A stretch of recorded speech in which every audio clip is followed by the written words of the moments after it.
Episode की starting में हमको दिखाया जाता है कि हमको पास्ट दिखाया जाता है जहाँ कागामी ग्रुप की फैमिली याकुमो के भाई सुकीहिटो की बेइज्जती कर रहे होते हैं और ये चीज सुनकर फिस्ट को अच्छा नहीं लगता है। और सुकीहिटो बोलता है कि चिंता मत करो फिस्ट, तुम बहुत ज्यादा अच्छे। और सुकीहिटो बोलता है कि तुमसे लोग नफरत क्यों करते हैं। और सुकीहिटो बोलता है कि मैं इस फैमिली का सबसे बड़ा बेटा हूँ पर लेकिन मैं बचपन से ही बहुत ज्यादा कमजोर हूँ। अब जब याकुमो ने फैमिली बिजनेस को बढ़ा दिया है तो वो याकुमो को इस फैमिली का नया लीडर बनाना चाहते हैं और मैं उनका सबसे बड़ा बेटा हूँ तो इसलिए उनको लगता है कि मैं उनके रास्ते में आ जाऊँ। और फिस्ट बोलता है कि क्या तुम भी उनसे उतनी ही नफरत करते हो जितनी कि वो तुमसे करते हैं, और क्या तुम याकुमो से भी नफरत करते हो। और याकुमो बोलता है कि मैं कभी भी अपने छोटे भाई से नफरत नहीं करूंगा, उसने अपने टैलेंट का इस्तेमाल करके मेरी रिसर्च से इस सिटी को डेवलप किया है तो इसलिए मुझे उस पर गर्व है। और फिस्ट बोलता है कि सुकीहिटो, जब हम इस दुनिया में आए थे मैकेनिकल आर्म्स को लीड करने का जिम्मा अपने छोटे भाई को दे दिया था क्योंकि मुझे लगा कि हम सबको बचाने का आलमा ही एक रीजन है, पर लेकिन अभी मैं ये सोच रहा हूँ तब क्या होता अगर मैं उनको भी लीड कर रहा होता। और सुकीहिटो बोलता है कि चलो फिस्ट एक प्रॉमिस करते हैं, मैं एल्डेला पर रिसर्च करता रहूंगा ताकि मैं अपनी इलनेस को दूर कर सकूं और तुम अपने लोगों को बचा सको। और उसके बाद हम दोनों बड़े भाई अपने छोटे भाइयों को सपोर्ट करेंगे चाहे हमारे रास्ते में कुछ भी आ जाए। और तभी हम देखते हैं कि वहाँ पर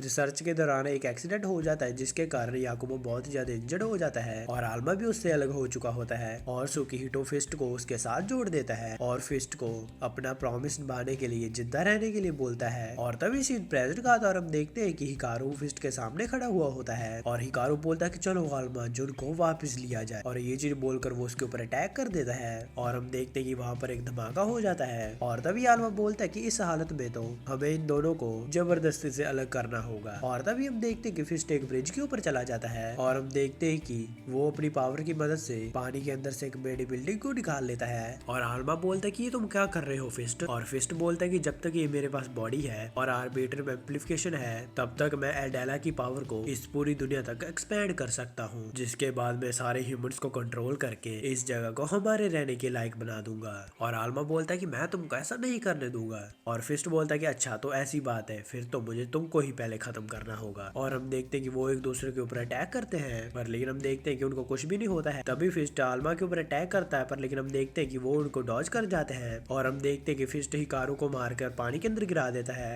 और हम देखते हैं कि हिकारू को कुछ भी नहीं होता है और वो फिस्ट से फिस्ट के साथ लड़ना शुरू कर देते हैं। और तभी हम देखते हैं कि फिस्ट हिकारू को पकड़कर दूर फेंक देता है और तभी हम देखते हैं हिकारू फिस्ट को पानी के अंदर फेंक देते हैं पर लेकिन हम देखते हैं कि फिस्ट अपनी पावर का यूज करके बाहर आ जाता है। और आल्मा बोलता है कि ये तो बहुत ज्यादा ताकतवर है और हिकारू बोलता है कि पर लेकिन फिर भी हमारे अटैक इसके ऊपर काम कर रहे हैं, हमको इसके ऊपर बार बार अटैक करना ही होगा। और तभी हम देखते हैं कि जुन अपने होश में आने लग जाता है और इतने में हिकारू उसको एक पंच मारने वाला होता है पर लेकिन हिकारू ये चीज देखकर रुक जाता है कि वो तो जुन है और इसी चीज का फायदा उठाकर फिस्ट उसको मुक्का मारता है। और आल्मा बोलता है कि ये तुम क्या कर रहे हो फिस्ट, जब से हम इस दुनिया में आए हैं तब से हम ह्यूमंस के साथ ही काम कर रहे हैं ना, तो आखिरकार तुमको ह्यूमन से इतनी ज्यादा नफरत क्यों है। और फिस्ट बोलता है कि तुम बहुत ज्यादा बेवकूफ हो क्योंकि तुमको सुकीहिटो और याकुमो की डेथ के बारे में नहीं पता है। क्या तुमको सच में लगता है कि उनकी मौत एक एक्सीडेंट था? मैंने सारी सच्चाई सुनी थी, वो सब कुछ ह्यूमंस का किया हुआ था क्योंकि वो सभी सब कुछ अपने लिए करना चाहते थे। ह्यूमंस बहुत ही ज्यादा बेवकूफ है, सुकीहिटो और याकुमो इसी बेवकूफी के अंदर आकर मारे गए, तो आखिरकार तुमको ह्यूमन से क्यों नफरत हो रही है। और तभी हिकारू बोलता है कि हाँ तुमने सही कहा कि ह्यूमंस बेवकूफ होते हैं, वो छोटी छोटी चीजों पर जेलस होते हैं, गुस्सा होते हैं और उदास हो जाते हैं पर लेकिन फिर भी वो आगे बढ़ते ही रहते हैं। सुकीहिटो भी बिल्कुल ऐसे ही होगा पर लेकिन तुम देखो इस टाइम तुम रियलिटी को एक्सेप्ट नहीं करना चाहते हो, तुम अभी भी पास्ट में ही जी रहे हो। और फिस्ट बोलता है कि मेरे सामने चालाक बनने की कोशिश मत करो, मैं सुकीहिटो से किया हुआ वादा जरूर निभाऊंगा और उसके लिए बिल्कुल ही सही डिसीजन लूंगा। ह्यूमंस ऐसे क्रीचर हैं जो कि अपने ही साथियों को खाने के लिए तैयार हो जाते हैं और जब तक तुम लोग ह्यूमंस हो तब तक तुम लोग इस चीज से बिल्कुल भी छुटकारा नहीं पा सकते हो, तो इसलिए मैं तुम सब पर कंट्रोल हासिल कर लूंगा और एक ऐसी दुनिया बनाऊंगा जिसमें कि ये सब कुछ नहीं होगा।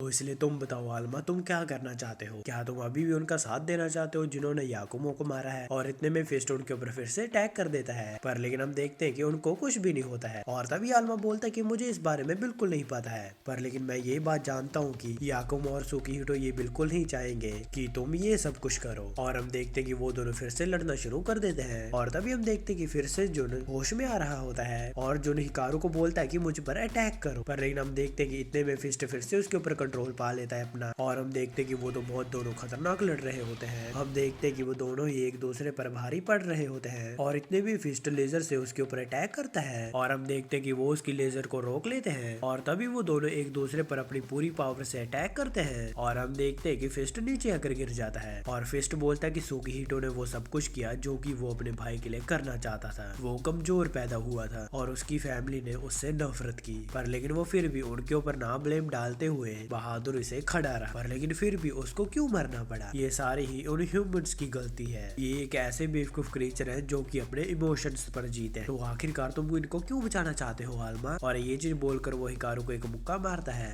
और तभी हिकारू बोलते हैं कि अगर तुम उनसे इतनी ही ज्यादा नफरत करते हो तो तुम उनको कंट्रोल करके अपने साथ क्यों रखना चाहते हो? और आल्मा बोलता है कि ठीक है, मैं समझ गया हूँ भाई कि तुमको ह्यूमन से कितनी ज्यादा नफरत है, पर लेकिन तुम उस सुकीहिटो से भी बहुत ज्यादा प्यार करते हो जो कि एक ह्यूमन है, जिस वजह से तुम ह्यूमंस को मार नहीं रहे हो। और फिस्ट बोलता है कि चुप कर जाओ और तभी हिकारू बोलता है कि आल्मा, मैं फिस्ट को ज्यादा देर तक इग्नोर नहीं कर सकता हूँ, हमें किसी भी कीमत पर इसको बचाना हो। और हम देखते कि वो दोनों ही एक दूसरे पर अटैक कर देते हैं, जिससे कि हम देखते हैं कि वो दोनों ही टूटना शुरू हो जाते हैं। पर लेकिन हम देखते हैं कि आल्मा फिस्ट को हरा देता है, जिसकी वजह से हम देखते हैं कि फिस्ट बॉक्स में पैक होकर पानी में गिर जाता है। और फिस्ट अपने मन में सोचता है कि मुझे पता है कि सुकीहिटो कभी भी ऐसा बिल्कुल नहीं चाहता था। और तभी हम देखते हैं कि आल्मा फिस्ट को पकड़ लेता है और अगली सीन में हम देखते हैं कि एक हेट्रो नाम का ग्रुप मैकेनिकल आर्म्स को यूज कर रहा होता है और हम देखते हैं कि कागामी ग्रुप के लोग उनको रोक रहे होते हैं और ऑनर उसको एक शैकल दिखाता है और वो बोलता है कि ये शैकल मॉडिफाइड शैकल है और इसको एल्टायरना बोलते हैं। ये वो डेंजरस चीज है जिससे कि ह्यूमंस और आर्म्स पर बुरा असर पड़ता है, तो फिर तुम इसको अलग अलग जगह पर क्यों फैला रहे हो? और हम देखते हैं कि ऑनर को गुस्सा आ जाता है और वो उसको लाते मारने लग जाता है। और लेकिन हम देखते हैं कि कागे मारो उसको ही मारने लग जाता है और वो ये देखकर भागने की ट्राई करता है, पर लेकिन हम देखते हैं कि ट्विश इसको मारती है। और तभी शिनशूटो तरफ हम देखते हैं कि एडले और काजुआ ने भी कुछ बंदों को पकड़ रखा होता है और इतने में हम देखते हैं कि इमाडा उनको लेने के लिए आ जाता है और हम देखते हैं कि क्वेन आकी को ढूंढ रहा होता है क्योंकि वो लोग जा रहे होते हैं कहीं। और क्वेन बोलता है कि मैं आखिरी बार अपने प्यार को मिलना चाहता हूँ और तानी बोलता है कि क्या हम वहाँ पर जाएंगे तो क्या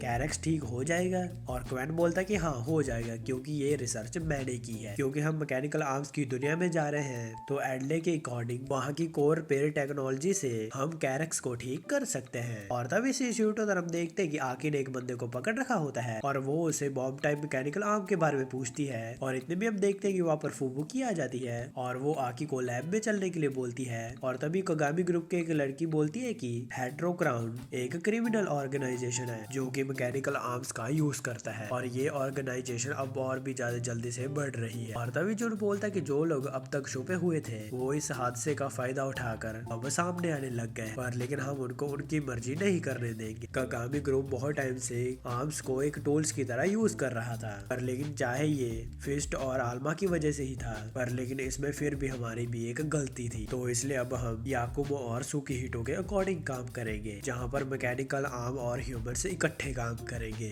पर लेकिन मैं उससे पहले चाहता हूँ कि मेरा बड़ा भाई प्रेसिडेंट पोस्ट से हट जाए ताकि हम सब कुछ आसानी से कर पाए। और हम देखते हैं कि सभी लोग लैब में पहुंच जाते हैं और हम देखते हैं कि हिकारू और आल्मा लेट होते हैं और वो हिकारू के आने के बाद वहाँ से जाने की तैयारी करने लग जाते हैं। और हम देखते हैं कि उन्होंने मैकेनिकल आर्म्स की दुनिया के अंदर जाने के लिए एक पोर्टल बना लिया होता है और आल्मा जाते हुए बोलता है कि तो आखिरकार अब हम अलग हो ही गए हैं। और हिकारू बोलता है कि तुम उदास क्यों हो? क्या तुम खुश नहीं हो कि तुम उसको अपने होम टाउन जाकर उसको दोबारा से रिपेयर करोगे? और आल्मा बोलता है कि हाँ ये बात तो है, पर लेकिन इस मांगा का अगला चैप्टर कब आएगा? और हिकारू बोलता है कि मुझे कैसे पता होगा, और वैसे ये सारी चीजें तुम्हारे पास क्या कर रही है? और ये चीज देखकर जो गुस्सा हो जाता है वो बोलता है कि जल्दी करो। और तभी हम देखते हैं कि हिकारू आल्मा के गले में फिस्ट का लॉकेट बनाकर उसकी हाथ के ऊपर डाल देता है और आल्मा बोलता है कि मैं तुमसे वादा करता हूँ हम दोबारा फिर से मिलेंगे, और ये चीज बोलकर वो वहाँ से चला जाता है। और इसी के साथ हमारे मैकेनिकल आर्म्स के फर्स्ट सीजन का 13th एपिसोड खत्म हो जाता है। गाइस मुझे कमेंट करके बताइए कि आपको ये सीरीज कैसी लगी, और मुझे ये भी बताते जाना कि आप अगला एनिमे कौन सा देखना चाहते हैं, और वीडियो के नीचे भी कमेंट करते जाना कि आपको वीडियो कैसे लगी। अगर वीडियो नहीं भी पसंद आई तो कमेंट्स में फीडबैक देते जाना ताकि मैं उसको फ्यूचर में इम्प्रूव कर सकूं। वीडियो पसंद है तो वीडियो को लाइक और चैनल को सब्सक्राइब करके जरूर जाना। मैं जा रहा हूँ, आप भी अपना जरूर ध्यान रखना। मैं मिलता हूँ आपको नेक्स्ट वीडियो में। Thanks for watching.